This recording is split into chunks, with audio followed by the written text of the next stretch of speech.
താഴ്വാരം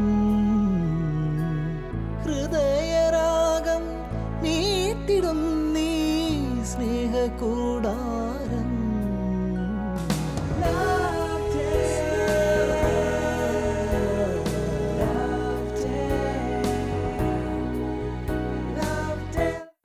Shalom T V പ്രേക്ഷകർക്ക് love ഡേയിലേക്ക് സ്നേഹം പൂക്കുന്ന ഈ താഴ്വരയിലേക്ക് സ്വാഗതം.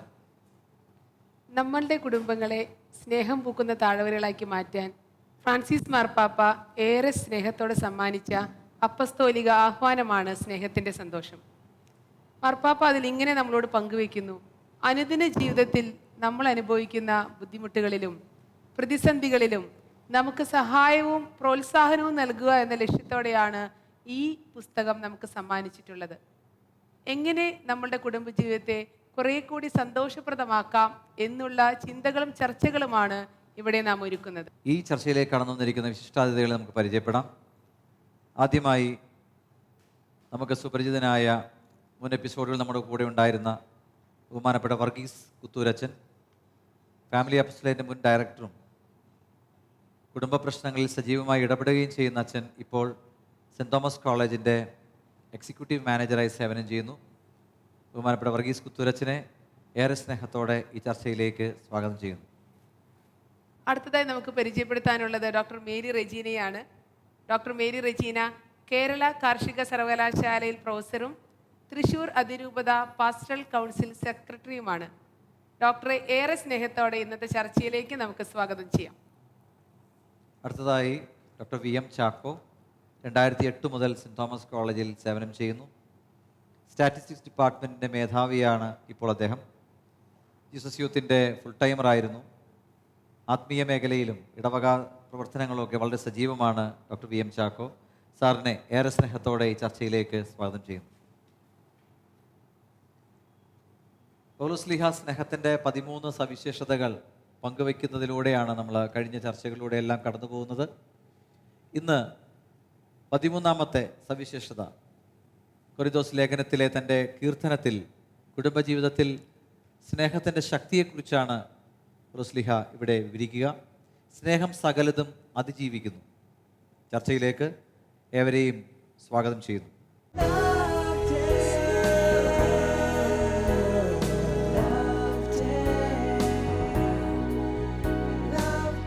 സ്നേഹം സകലതും അതിജീവിക്കുന്നു എന്നാണ് ഈ സ്നേഹത്തിൻ്റെ ഏറ്റവും അവസാനത്തെ സവിശേഷതയായി പൗലോസ്ലീഹ പറയുക. ഈ കാലഘട്ടത്തിൽ നിസ്സാര പ്രശ്നങ്ങളുടെ പേരിൽ പോലും കുടുംബങ്ങൾ തകരുന്നത് ഈ കാലഘട്ടത്തിൻ്റെ ഒരു പ്രത്യേകതയാണ്. തീർച്ചയായിട്ടും ഈ ഒരു സവിശേഷമായ സ്നേഹത്തിൻ്റെ തലം നമ്മൾ വളർത്തിയെടുക്കേണ്ടതാണല്ലോ. എന്താണ് ഇവിടെ നമ്മൾ ഈ സ്നേഹത്തിൻ്റെ അതിജീവനം എന്ന് പറയുമ്പോൾ നമ്മൾ എന്താണ് മനസ്സിലാക്കുക? ആദ്യം തന്നെ അതിൽ സകലത്തെയും എന്ന് പറയുന്നൊരു വാക്ക്, അത് പൗലോസ്ലീഹ ഒരു രാവിലെ എഴുന്നേറ്റപ്പോൾ കിട്ടിയൊരു വാക്കല്ല. അത് ദൈവനിവേശിതമായിട്ട് തന്നെ എഴുതിയ ഒരു വാക്കായിട്ട് എനിക്ക് തോന്നുന്നത്.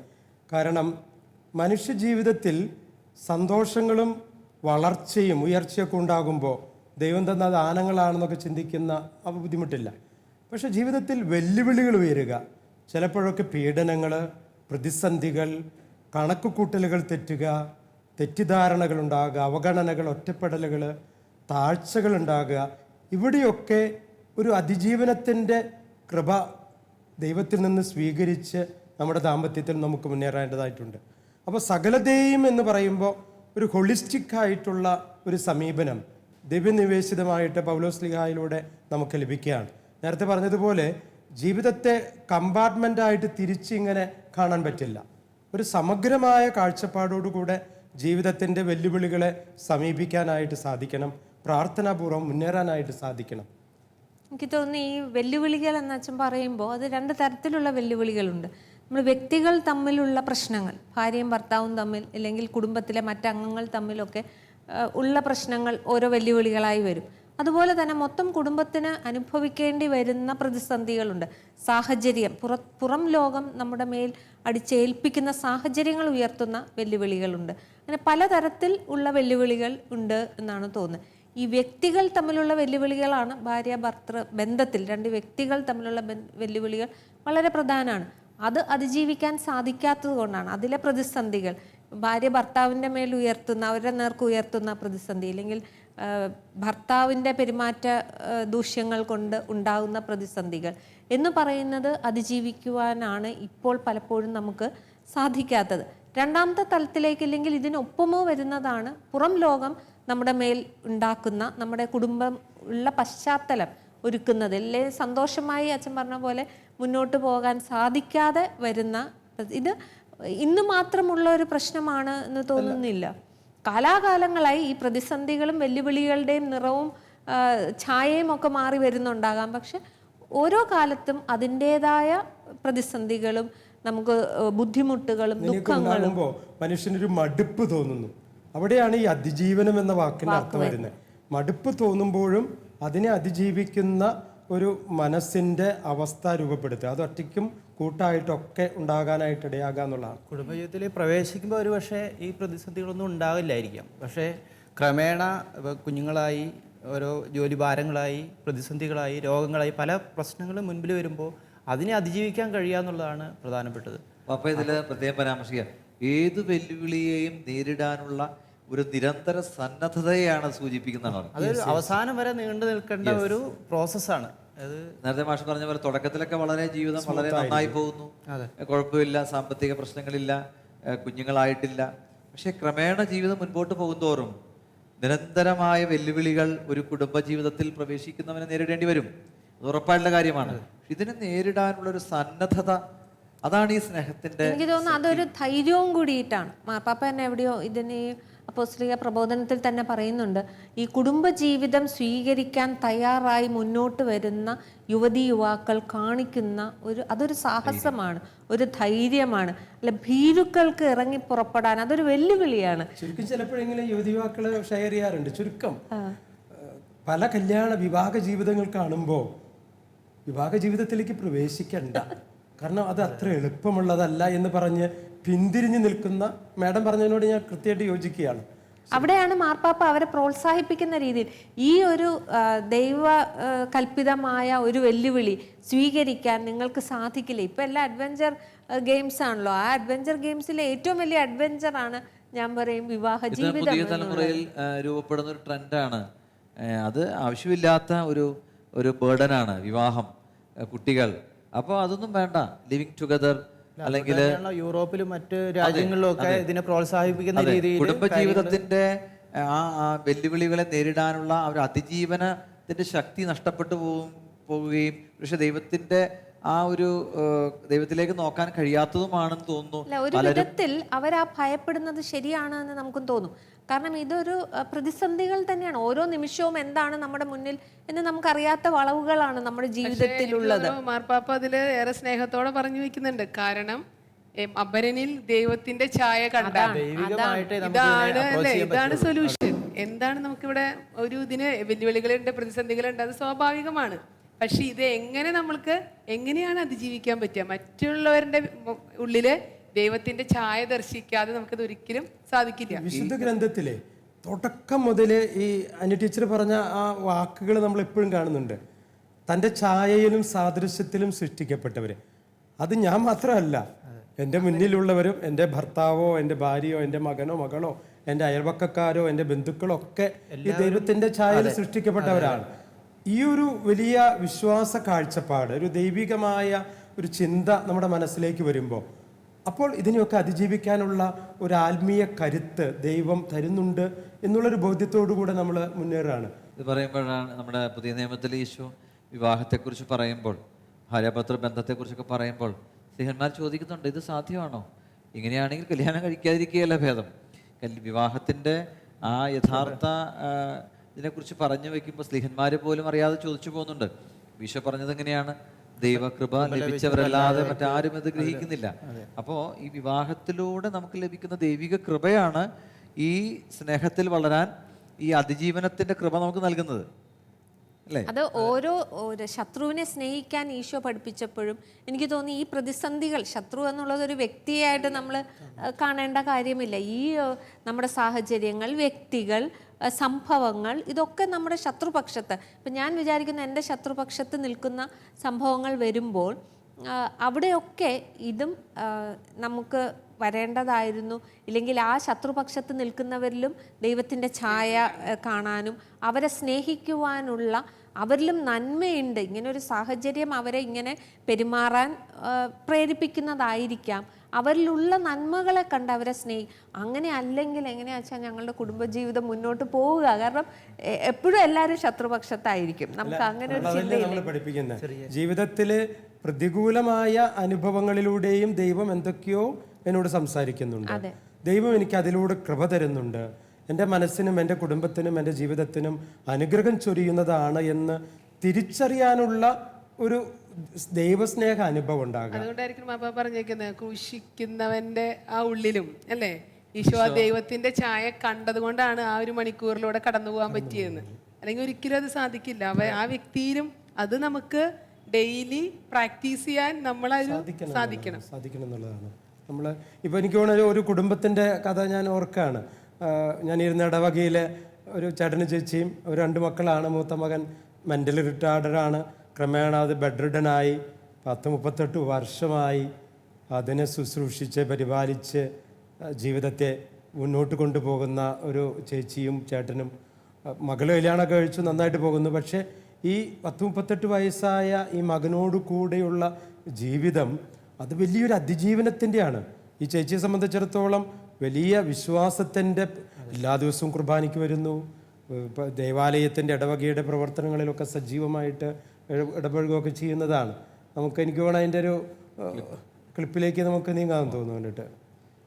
നമുക്ക് ആ ക്ലിപ്പിംഗ് ശ്രദ്ധിക്കാം. ഈ അതിജീവനത്തിൻ്റെ സ്നേഹമല്ലാതിനെ അതിജീവിക്കുന്നു പറയുമ്പോൾ ജീവിതത്തിലെ ഏത് പ്രതിസന്ധി ഘട്ടങ്ങളിലും തമ്പുരാൻ്റെ കൈ പിടിച്ചുകൊണ്ട് ആ കൃപയിൽ ആശ്രയിച്ച് മുന്നേറുന്ന ഒരു കുടുംബം, ആ കുടുംബത്തിൻ്റെ ക്ലിപ്പിംഗ് നമുക്കിപ്പോൾ ശ്രദ്ധിക്കാം.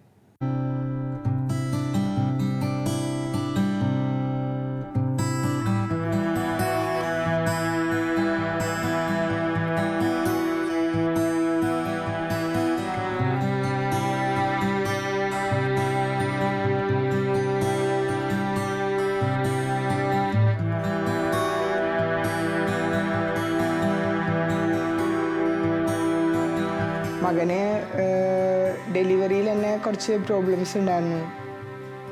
ഡെലിവറി കഴിഞ്ഞപ്പം അവന് കുറച്ച് നാളെ കൊണ്ടാണ് ഞങ്ങൾക്ക് മനസ്സിലായത് അവന് അപ്പിയറൻസ് നല്ല ക്ലിയറാണ്, അപ്പിയറൻസിൽ നല്ല മോനാണ്. പക്ഷേ അവൻ്റെ ബിഹേവിയറിൽ ഭയങ്കര ഡിഫറൻസ് ഉണ്ടാകുന്നു. നടക്കുന്നതും ഇരിക്കുന്നതും എല്ലാം വൈകിയായിരുന്നു.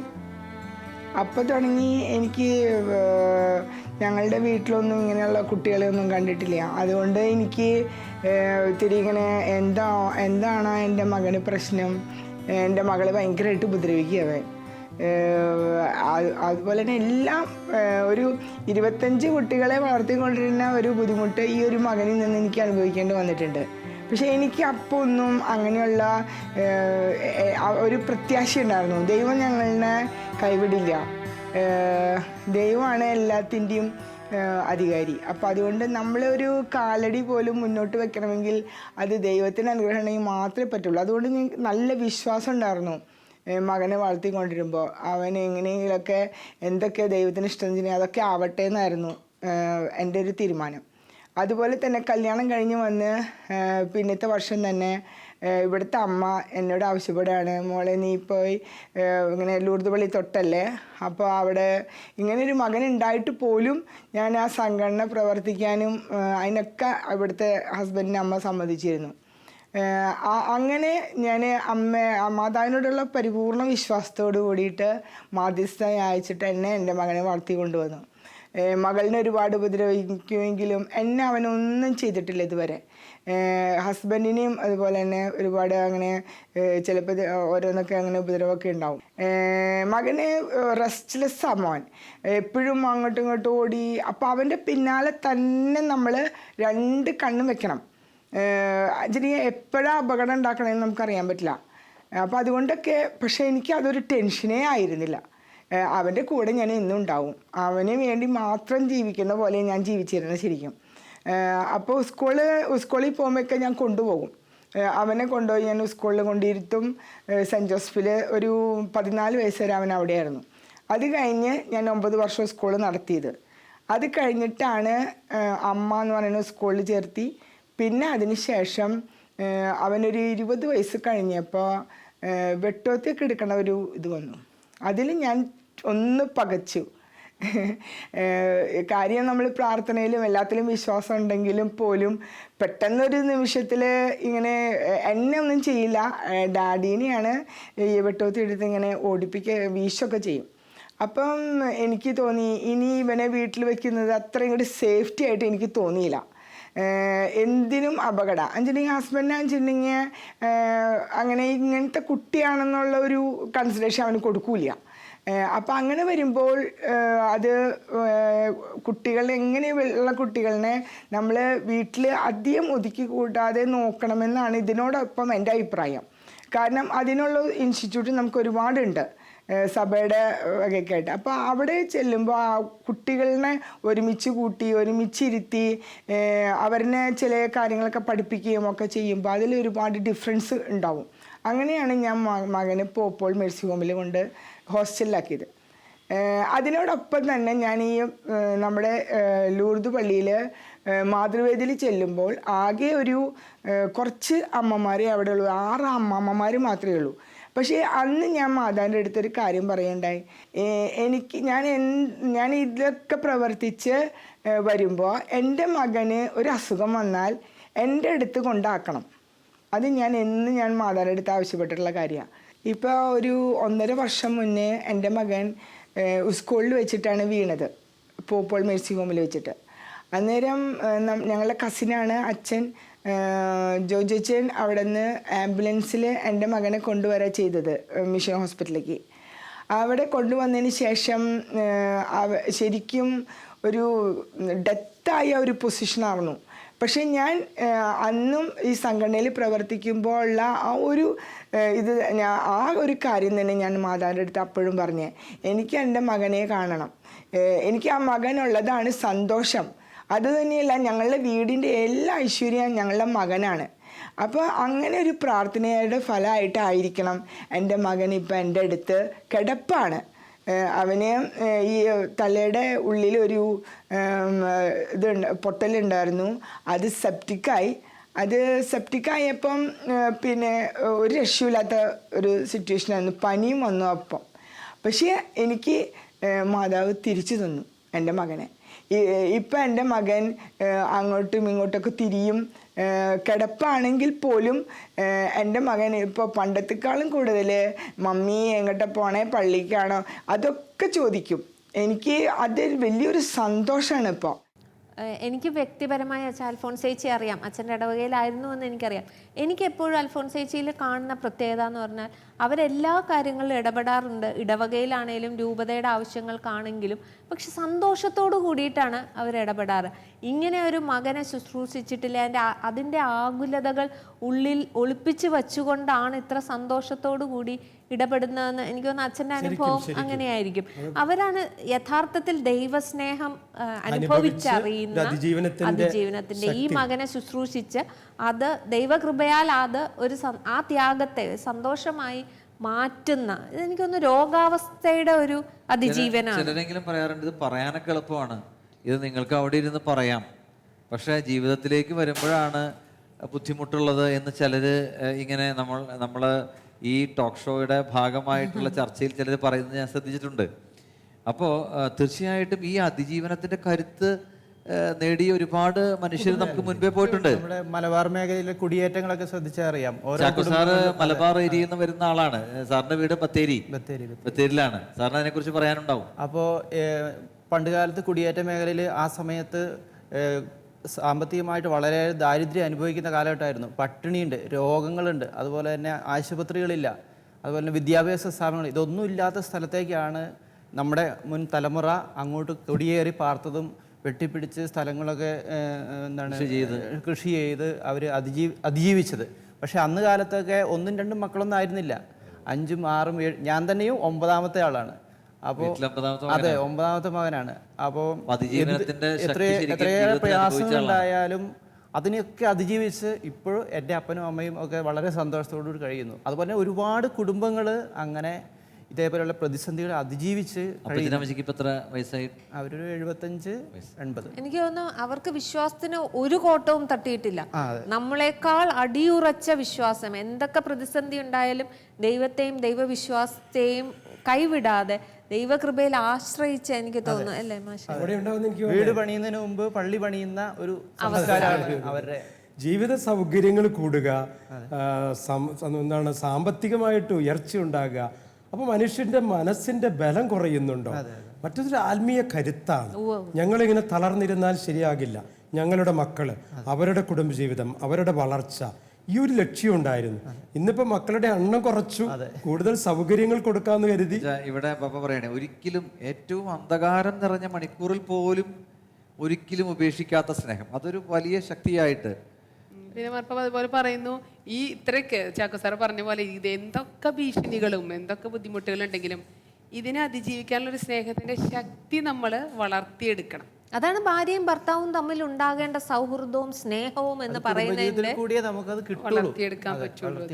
ഈ പരീക്ഷണങ്ങൾ എന്ന് പറയുന്ന കുടുംബത്തിലെ പരീക്ഷണങ്ങളെ കുറിച്ചാണ് ഈ പലതരത്തിലുള്ള രോഗമാകാം, ഇതുപോലെ സാഹചര്യങ്ങളുടെ പ്രശ്നങ്ങളാകാം, സാമ്പത്തിക പ്രശ്നങ്ങൾ വരാം. വളരെ നന്നായി ജീവിക്കുന്നവർക്കും പെട്ടെന്ന് ഇതൊക്കെ തകരുന്ന ഒരു, അപ്പോഴും നമ്മൾ പരസ്പരമുള്ള സ്നേഹത്തിൽ, ഭാര്യയും ഭർത്താവും തമ്മിൽ, മക്കൾ തമ്മിൽ ഉള്ള സ്നേഹത്തിൽ അവിടെ ശത്രുക്കളില്ല. നമ്മൾ ആ ശത്രുക്കൾ എന്ന് പറഞ്ഞ ശത്രുപക്ഷത്ത് ഒന്നുമില്ല, ആരുമില്ല. സ്നേഹത്തിന്റെ ശക്തിയെ കുറിച്ച് പറയുന്നുണ്ട്, പപ്പ പറയുന്നുണ്ട്, ശത്രുവിന് ഒരു പരാജയം ഉണ്ടാകുമ്പോൾ പോലും, അല്ലെ ശത്രുവിനെ നമുക്ക് പരാജയപ്പെടുത്താനുള്ള അവസരം ഉണ്ടാകുമ്പോഴും നമുക്ക് അത് ഉപയോഗിക്കാതിരിക്കുക എന്ന് പറഞ്ഞാൽ, നമ്മുടെ ഇപ്പോൾ എനിക്ക് എൻ്റെ ജീവിതത്തിൽ എന്നെ പരാജയപ്പെടുത്തിയവനെ പരാജയപ്പെടുത്താൻ എനിക്ക് അവസരം കിട്ടുകയാണ്. എനിക്ക് തോന്നുന്നു എന്തൊക്കെ ഉണ്ടായാലും നമ്മുടെ ക്രിസ്തീയ കുടുംബങ്ങൾ ചില അസ്വാരസ്യങ്ങളൊക്കെ ഉണ്ട്, നമ്മൾ അങ്ങോട്ടും ഇങ്ങോട്ടും ഒക്കെ വർത്താനമൊക്കെ പറഞ്ഞാലും അവസാനം ഇവരെല്ലാം ശുശ്രൂഷിക്കുന്ന, സ്നേഹിക്കുന്ന ഒരു നല്ല പാരമ്പര്യം എനിക്ക് തോന്നുന്നു നമുക്കുണ്ട്. ഹോസിയ പ്രവാചകനിലൂടെ യഹോവയായ ദൈവം ഈ ഒരു ചിത്രമാണ് മുന്നോട്ട് വയ്ക്കുന്നത്. അവിടെ ദൈവസ്നേഹത്തെക്കുറിച്ചാണ് പറയുന്നതെങ്കിൽ പോലും ഭാര്യ ഭർത്തൃബന്ധത്തിൽ ആഴപ്പെടേണ്ട ഒരു ദാമ്പത്യ സ്നേഹം അവിടെ പറയുന്നുണ്ട്.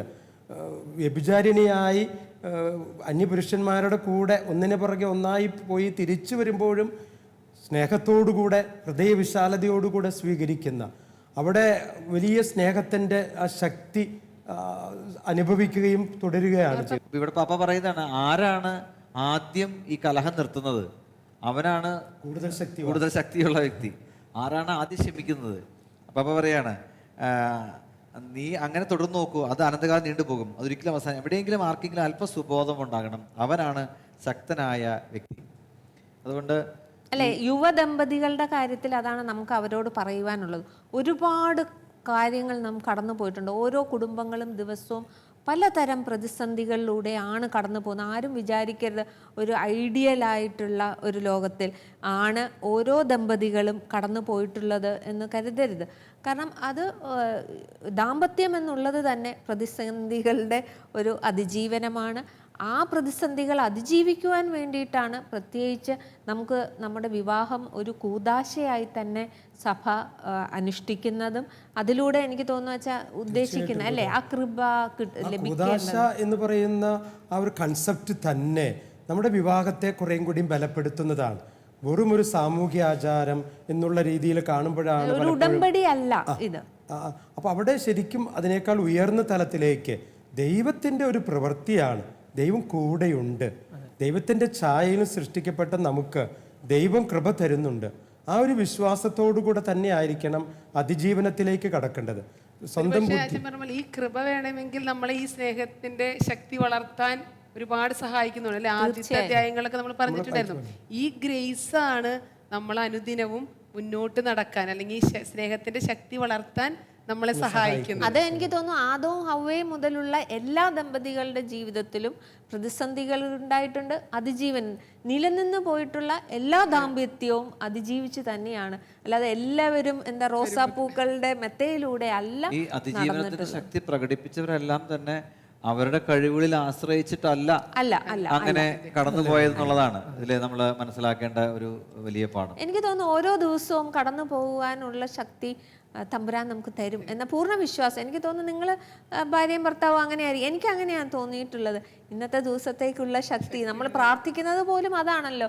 അന്നുള്ള അപ്പത്തിന് വേണ്ടി പ്രാർത്ഥിക്കുന്ന ദമ്പതികൾ, എനിക്ക് തോന്നുന്നു ഏറ്റവും വലുത് ഈ ഒരു പ്രാർത്ഥനയാണ് നമ്മൾ സമർപ്പിക്കുന്നത് എന്ന് ഞാൻ ഓർക്കുന്നത് ഇപ്പോൾ ഇത് പറഞ്ഞപ്പോഴേ, വിശുദ്ധ കുർബാനയിലെ പല കാലങ്ങളുടെ പ്രാർത്ഥനകളിലും ചൊല്ലുന്നൊരു ഒരു വാചകമുണ്ട്, അല്ലെങ്കിൽ നിലനിൽപ്പിൻ്റെ കൃപ തരണമേ എന്ന്. അത് ഈ അതിജീവനത്തിൻ്റെ കൃപയാണ് വാസ്തവത്തിൽ. അത് ദാമ്പത്യ ജീവിതത്തിലാണെങ്കിലും നമ്മുടെ വ്യക്തിപരമായ ജീവിതത്തിലൊക്കെ നമ്മൾ നേടേണ്ട ഒരു കാര്യമാണ് ശരിക്കും. എനിക്ക് തോന്നുന്നു വലിയ പ്രശ്നങ്ങൾ ഉണ്ടാകാതിരിക്കാനും പ്രാർത്ഥിക്കണം. പ്രശ്നങ്ങൾ ഉണ്ടായാൽ അത് അതിജീവിക്കാനും നമ്മൾ പ്രാർത്ഥനാപൂർവ്വം അപ്പോൾ കാത്തിരിക്കും. നമ്മൾ സകലത്തെയും അതിജീവിക്കുന്ന സ്നേഹത്തെക്കുറിച്ചാണ് നമ്മൾ ഈ എപ്പിസോഡിൽ ചർച്ച ചെയ്തത്. എല്ലാത്തിനെയും നേരിടാനുള്ളൊരു സന്നദ്ധതയാണത്. നിരന്തരമായ വെല്ലുവിളിയെ നേരിടാനുള്ള സന്നദ്ധത. ഒരിക്കലും ഉപേക്ഷിക്കാത്ത ദൈവത്തിൻ്റെ സ്നേഹം അവിടെ നമ്മൾ ജീവിക്കുന്നു. ഇവിടെ പറയുകയാണ്, ഇവിടെ ഒരിക്കലും പരിത്യജിക്കാത്ത ദൈവം, ആ സ്നേഹം ജീവിക്കുന്ന ധാരാളം മനുഷ്യർ ഈ കാലഘട്ടത്തിലുണ്ട്. അങ്ങനെ ഈ സ്നേഹം, ഈ ദാമ്പത്യ സ്നേഹം സകലതിനെയും അതിജീവിക്കുന്നു എന്നാണ് നമ്മൾ മനസ്സിലാക്കുക.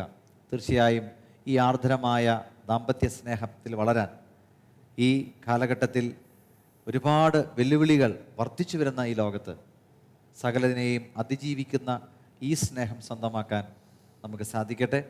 അതിന് ഈ ചർച്ച നിങ്ങളെ സഹായിച്ചു എന്ന് കരുതുകയാണ്. തീർച്ചയായിട്ടും ഈ ലോകത്തിൽ തമ്പുരാനോടൊത്ത് നിരവധി പരീക്ഷകളെയും വെല്ലുവിളികളെയും നമുക്ക് നിരന്തരം നേരിടാൻ നമുക്കൊരുങ്ങാം. ആ സന്നദ്ധത നമ്മുടെ ജീവിതത്തിൽ കൂടുതൽ സന്തോഷമുള്ളതാക്കി നമ്മുടെ ജീവിതത്തെ മാറ്റട്ടെ എന്ന് പ്രാർത്ഥിക്കുന്നു. ഏവരെയും നല്ല ഒരു സ്നേഹനിർഭരമായ ഒരു കുടുംബജീവിതം നയിക്കാൻ ദൈവം സഹായിക്കട്ടെ എന്ന് പ്രാർത്ഥിക്കുകയും ചെയ്യുന്നു.